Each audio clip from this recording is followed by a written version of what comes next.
नमस्कार दोस्तों, एक बार फिर से आपका अपने चैनल नेशनल इंटरनेशनल न्यूज़ में स्वागत करते हैं और देश दुनिया की कुछ खबरों के साथ एक बार फिर मैं आपका स्वागत करता हूं। जैसा कि आप देख रहे हैं, रूस और यूक्रेन में लगातार तनातनी बनती हुई और यहां पे अभी कोई अच्छे संकेत नहीं मिल रहे हैं। दूसरी बैठक की सवाल है, वहाँ पर भी कोई निष्कर्ष नहीं निकल सका है। तो यहाँ पे अभी भी आक्रमण रूस की ओर से यूक्रेन की राजधानी के ऊपर होता हुआ, वहाँ से जुड़ी कुछ खबर हम आपको बता रहे हैं डिटेल से। जंग शुरू होने के बाद लगभग 12 लाख लोग यूक्रेन छोड़ चुके हैं। रूसी सेना ने भोजन की सप्लाई रोकी। अमेरिकी विदेश मंत्री ब्लिंकन का दावा रखे EU और US G7 देशों ने रूस को चेतावनी दी। रूस के राष्ट्रपति व्लादिमीर पुतिन का बयान, यूक्रेन का रुख सकारात्मक होने की उम्मीद।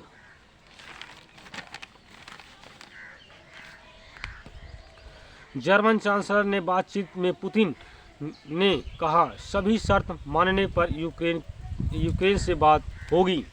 यूक्रेन के राष्ट्रपति ने कहा, देश की रक्षा में जान गंवाने वालों को सलाम। जेलेंस्की की उम्मीद है कि हम अपनी लड़ाई जीतेंगे। रूस खुफिया एजेंसी का नाटो पर आरोप, यूक्रेन में आतंकी लड़ाके भेज रहे हैं नाटो देश। पुतिन ने कहा, पड़ोसियों के लिए रूस का गलत इरादा नहीं। पुतिन, रूस पर प्रतिबंध न लगाए जाएं। UNHRC में यूक्रेन संकट पर वोटिंग हुई। भारत ने वोटिंग में हिस्सा नहीं लिया। खार्किव में भारतीय नागरिकों पर फायरिंग। कीव में अमेरिकी दूतावास का ट्वीट, US परमाणु प्लांट पर हमला युद्ध अपराध। और लगातार हम देख रहे हैं कि यूक्रेन पर रूस की सेना जो है आक्रमण करती हुई, वहाँ पे कई सारे रॉकेट्स और कई सारे मिसाइलों का यूज किया जाता है, क्योंकि उसके प्रशासनिक इमारतों को वहाँ पर लगातार क्षति पहुँचाते हुए रूसी सैनिक। और यहाँ पे ये भी खबर आ रही है कि वहाँ पे भारतीय लगभग भी कम से कम 1000 भारतीय छात्र वहाँ पे अभी यूक्रेन में फंसे हुए हैं। रेस्क्यू जारी भारत की ओर से और लगातार भारतीय प्रधानमंत्री नरेंद्र मोदी ने प्रयास करते हुए कि उन छात्रों को स्वदेश वापस लाया जाए।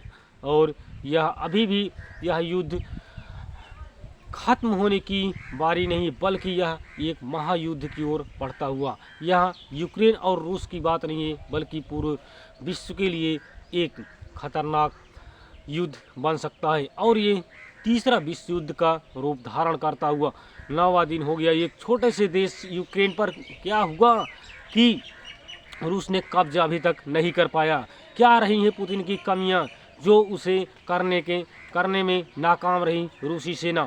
लगातार समय बीतते जा रहा है और यूक्रेन पर आक्रमण करते जा रहे हैं, लेकिन यूक्रेन पर पूरी तरीके से कब्जा नहीं कर पा रहे हैं। क्या है रूसी ऐसी सेना जो यूक्रेन की सेना की आगे ढेर हो रही है। यही चीज़ हमें यह बार बार संदेश देती है कि क्या है यूक्रेन के अंदर जो लगातार रूसी सेना को रोक रही है और उसे यूक्रेन पर कब्जा नहीं होने दे रही है। यह चीज़ बहुत ही इम्पॉर्टेंट है। यूक्रेन चूँकि बहुत ही छोटा सा देश है, लगभग यूक्रेन के 1/3 1/3 भाग उसकी जनसंख्या है।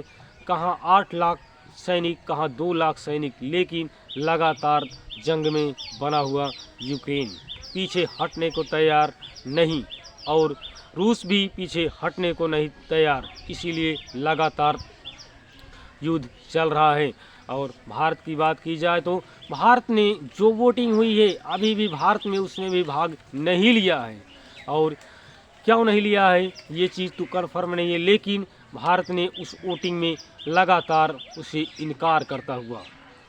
और भारत की बात कर ली जाए तो भारत के 5 राज्यों में चुनाव चल रहा है, जो कि अगर यूपी की बात कर ली जाए तो यहाँ पे 6 चरणों का चुनाव समाप्त हो चुका है और 7वें चरण का प्रचार अभी जोरों से है। और हमें उम्मीद है कि आज शाम 7 बजे तक यह भी चुनाव प्रचार समाप्त हो जाएगा, क्योंकि 7 तारीख से यहाँ वोटिंग होनी है। और खेल जगत की बात की जाए तो भारत ने श्रीलंका के साथ 2 टेस्ट मैचों की श्रृंखला खेलता हुआ भारत ने पहले दिन समाप्त होने पर 6 विकेट पर 357 रन बना लिए थे, जो कि भारत की ओर से ऋषभ पंत ने अपने शतक से चूके 96 रनों की उन्होंने बढ़िया पारी खेली और भारत को एक अच्छे स्कोर तक पहुंचाया। यदि दोस्तों यह वीडियो आपको पसंद आया हो तो आप इसे लाइक एवं सब्सक्राइब करना ना भूलें और इसे अपने दोस्तों के साथ शेयर ज़रूर करें। नमस्कार।